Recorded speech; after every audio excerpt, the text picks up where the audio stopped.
Hi friends, welcome to Shami's kitchen. എല്ലാവർക്കും സുഖമാണല്ലോ. ഇന്ന് നമ്മൾ തയ്യാറാക്കുന്നത് വളരെ ടേസ്റ്റി ആയിട്ടുള്ള എല്ലാവർക്കും ഒരുപാട് ഇഷ്ടപ്പെടുന്ന നല്ലൊരു പൊട്ടറ്റോ സ്നാക്കിൻ്റെ റെസിപ്പിയാണ്. അപ്പോൾ എല്ലാവരും ഒന്ന് സ്കിപ്പ് ചെയ്യാതെ കണ്ടേക്കണം. കൂടെ തന്നെ നമ്മുടെ ഈ ഷമീസ് കിച്ചൻ ചാനൽ ഇതുവരെയും സബ്സ്ക്രൈബ് ചെയ്യാത്തവരുണ്ടെങ്കിൽ അല്ലെങ്കിൽ ഇത് ആദ്യമായിട്ടാണ് കാണുന്നതെങ്കിൽ പ്ലീസ് ഒന്ന് സബ്സ്ക്രൈബ് ചെയ്തേക്കണേ. ആ തൊട്ടടുത്ത് കാണുന്ന ബെല്ലൈക്കനിൽ ഓൾ കൂടി ഒന്ന് മറക്കാതെ പ്രസ് ചെയ്തേക്കണം. എന്നാൽ ശരി, നമുക്ക് വേഗം വീഡിയോയിലേക്ക് പോകാം.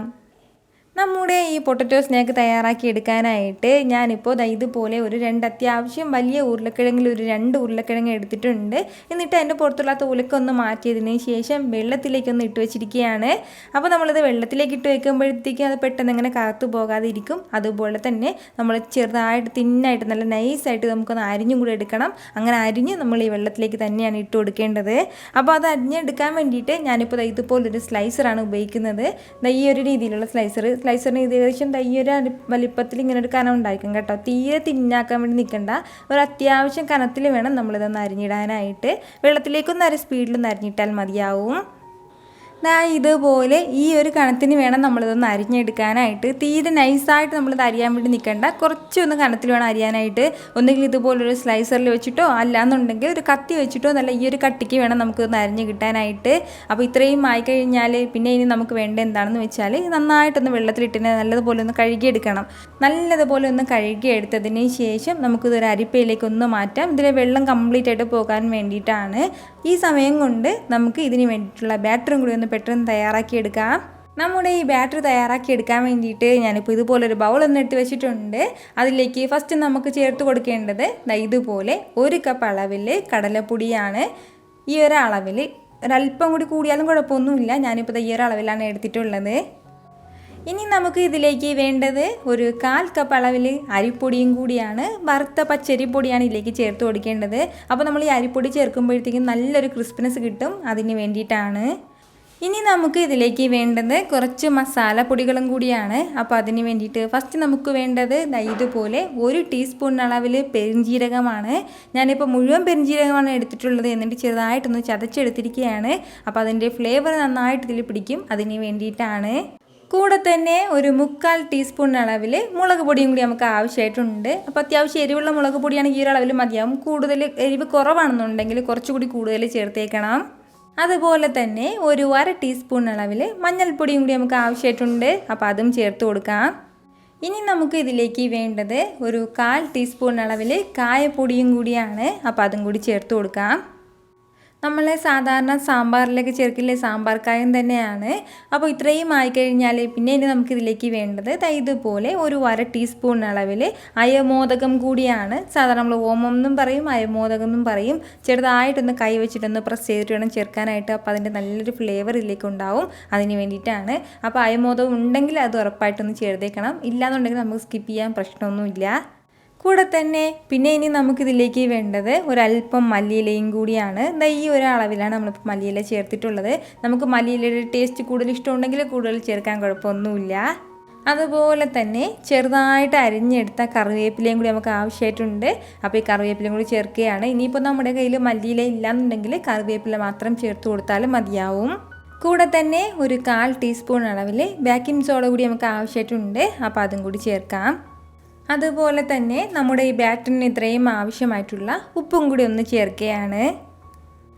ഇത് ഇത്രയും ആയിക്കഴിഞ്ഞാൽ പിന്നെ നമുക്കിതിലേക്ക് വളരെ കുറച്ച് മാത്രം വെള്ളം ഒന്ന് ചേർത്ത് കൊടുത്തതിന് ശേഷം നല്ല രീതിയിൽ ഇതൊന്ന് മിക്സ് ചെയ്തെടുക്കാം. ഒരുപാട് വെള്ളം കൂടി പോകരുത്. വെള്ളം വേണമെന്നുണ്ടെങ്കിൽ പിന്നീട് നമുക്ക് ചേർക്കാവുന്നതേ ഉള്ളൂ.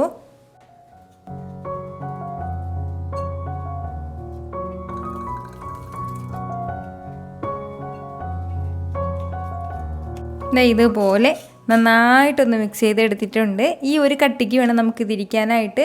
ഒരുപാട് വെള്ളമായി പോകാൻ പാടില്ല. അത് ഇതുപോലെ തന്നെ ഉണ്ടാവണം. ഇതുപോലെ ഒന്ന് മിക്സ് ചെയ്ത് കൊടുത്തു കഴിഞ്ഞാൽ പിന്നെ ഇനി നമുക്കിതിലേക്ക് വേണ്ടതാണ് ഇതുപോലെ നന്നായിട്ട് ചൂടാക്കി എടുത്ത 1 ടേബിൾ സ്പൂൺ എണ്ണയും കൂടി നമുക്ക് ഇതിലേക്ക് ആവശ്യമായിട്ടുണ്ട്. അപ്പോൾ അതും കൂടി ഒന്ന് ചേർത്ത് കൊടുക്കാം. ഇതുപോലെ ചൂടായിട്ടുള്ള എണ്ണ വേണം ഇതിലേക്ക് ചേർത്ത് കൊടുക്കാനായിട്ട്. അപ്പോൾ അതും കൂടി ചേർത്ത് കൊടുത്തതിന് ശേഷം നല്ല രീതിയിൽ വീണ്ടും ഒന്ന് മിക്സ് ചെയ്ത് കൊടുക്കണം. നന്നായിട്ടൊന്ന് മിക്സ് ചെയ്ത് കൊടുക്കാം. നല്ലതുപോലെ ഒന്ന് മിക്സ് ചെയ്ത് എടുത്തിട്ടുണ്ട്. ഈ 2 ഉരുളക്കിഴങ്ങിനും ആവശ്യമായിട്ടുള്ള ബാറ്ററാണ് നമ്മളിപ്പോൾ ഇതിപ്പോൾ തയ്യാറാക്കി എടുത്തിട്ടുള്ളത്. അപ്പോൾ ഇത്രയും ആയിക്കഴിഞ്ഞാൽ പിന്നെ ഇനി നമുക്ക് വേണ്ടതാണ് നമ്മൾ നേരത്തെ സ്ലൈസ് ചെയ്ത് മാറ്റി വെച്ചിരുന്ന നമ്മുടെ ഉരുളക്കിഴങ്ങാണ്. അപ്പോൾ ആ ഉരുളക്കിഴങ്ങിലുള്ള വെള്ളം കംപ്ലീറ്റ് ആയിട്ട് പോയിട്ടുണ്ട്. അപ്പോൾ ഈ ഒരു രീതിക്ക് കിട്ടിയിട്ടുണ്ട്. ഇനി നമുക്ക് ഈ മാവിലേക്ക് ഒന്ന് ഡിപ്പ് ചെയ്തെടുക്കണം. അപ്പോൾ ഇതുപോലെ വേണം നമുക്ക് വരാനായിട്ട്. ഈ ഒരു രീതിക്ക് ഇത് നേരെ നമുക്ക് എണ്ണയിലേക്ക് ഒന്ന് ഇട്ട് കൊടുക്കാം. അപ്പോൾ ഇതെല്ലാം ഒന്ന് ഫ്രൈ ചെയ്തെടുക്കാൻ വേണ്ടിയിട്ട് നന്നായിട്ട് ഇപ്പോൾ എണ്ണയെല്ലാം ഇവിടെ ചൂടായിട്ടുണ്ട്.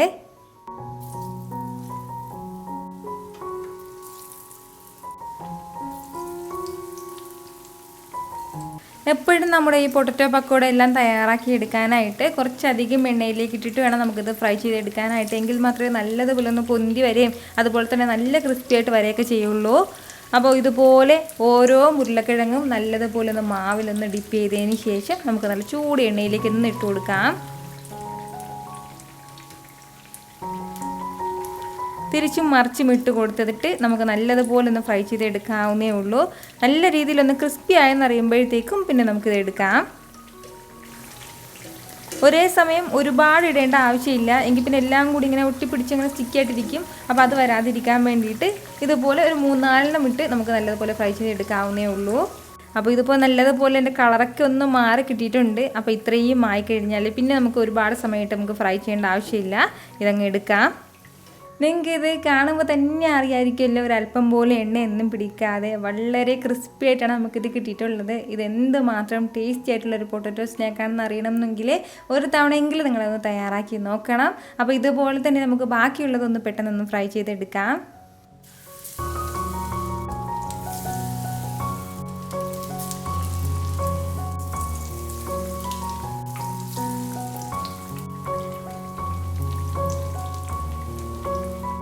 ഇതിൻ്റെ കൂടെ പ്രത്യേകിച്ച് നമുക്കൊന്നും സൈഡായിട്ട് ആവശ്യമൊന്നുമില്ല. നിർബന്ധമാണെന്നുണ്ടെങ്കിൽ നല്ലൊരു തേങ്ങാ ചട്നി മതിയാവും, അല്ലാന്നുണ്ടെങ്കിൽ നല്ലൊരു പുതിന ചട്നി മതിയാവും. അതോ അല്ലാന്നുണ്ടെങ്കിൽ ഒരു ടൊമാറ്റോ സോസ് ഉണ്ടെങ്കിൽ പിന്നെ വേറെ ഒന്നും വേണ്ട. ഒരു ചൂട് ചായയൊക്കെ ആയിട്ട് സൂപ്പറായിട്ടൊന്ന് ട്രൈ ചെയ്ത് നോക്കിയതിന് ശേഷം നിങ്ങളുടെ ഫീഡ്ബാക്ക് എനിക്ക് മറക്കാതെ ഒന്ന് അറിയിക്കണം. കാരണം നിങ്ങളുടെ ഫീഡ്ബാക്ക് കാണുമ്പോഴായിരിക്കും അത് മറ്റുള്ളവർക്കും തയ്യാറാക്കി നോക്കണം എന്നുള്ളൊരു പ്രചോദനം ഉണ്ടാകുന്നത്. അപ്പോൾ ഈ വീഡിയോ ഇഷ്ടമായാൽ എല്ലാവരും ഇതൊന്ന് ലൈക്ക് ചെയ്യാനും കൂടെ തന്നെ നിങ്ങളുടെ ഫ്രണ്ട്സിനും ഫാമിലിക്കും എല്ലാവർക്കും ഇതൊന്ന് ഷെയർ ചെയ്ത് കൊടുക്കാനും മറക്കരുത്. വീണ്ടും നല്ലൊരു ഉഷാറ് വീഡിയോ ആയിട്ട് ഞാൻ വരുന്നതായിരിക്കും. അതുവരേക്കും എല്ലാവരും ഹാപ്പി ആയിട്ടിരിക്കുക, സന്തോഷമായിട്ടിരിക്കുക, എല്ലാവരും സേഫ് ആയിട്ടിരിക്കണം. Take care friends.